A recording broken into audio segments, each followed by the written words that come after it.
जीवन का कोई उद्देश्य नहीं होता, उद्देश्य तो हम बनाते हैं। हाँ, तो भई हम बनाते हैं मतलब हम कौन है? हम जीवन ही तो हैं। तो अगर जीवन का उद्देश्य नहीं होता तो हम क्यों बनाते फिर? हमें क्या ज़रूरत पड़ती? तो अगर हम बना रहे हैं मतलब जीवन ही बना रहा है ना, जैसे हम बना रहे हैं तो मतलब क्या बोलेंगे कि मनुष्य बना रहे हैं। अब मनुष्य बना रहे हैं मतलब क्या होता है?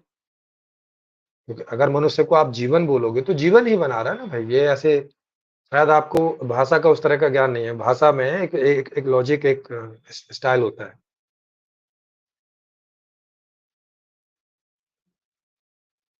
जैसे उसमें लिखा होता है कि प्रेमजीत ने एक उद्देश्य बनाया। फिर दूसरा स्टेटमेंट है कि प्रेमजीत का कौन है? प्रेमजीत जीवन है। अब इन दोनों सेंटेंस को जोड़ के सेंटेंस लिखो।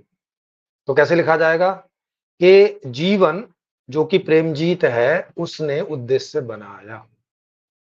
मतलब जीवन ने ही उद्देश्य बनाया। समझ गए? ऐसे ही इसे और पीछे करते जाओगे, इसका बड़ा-बड़ा स्टेटमेंट करते जाओगे कि अच्छा जीवन कौन है? जीवन प्रकृति का हिस्सा है।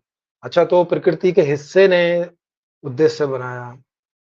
प्रकृति का हिस्सा मतलब क्या? कि माने प्रकृति ही।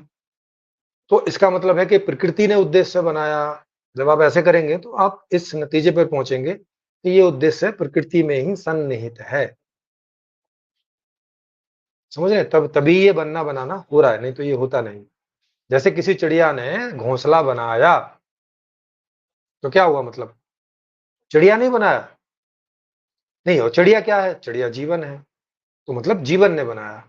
अच्छा जीवन ने बनाया, जीवन क्या है? वो प्रकृति का हिस्सा है, मतलब प्रकृति के हिस्से ने बनाया। अच्छा प्रकृति का हिस्सा मतलब क्या है? मतलब प्रकृति ही है।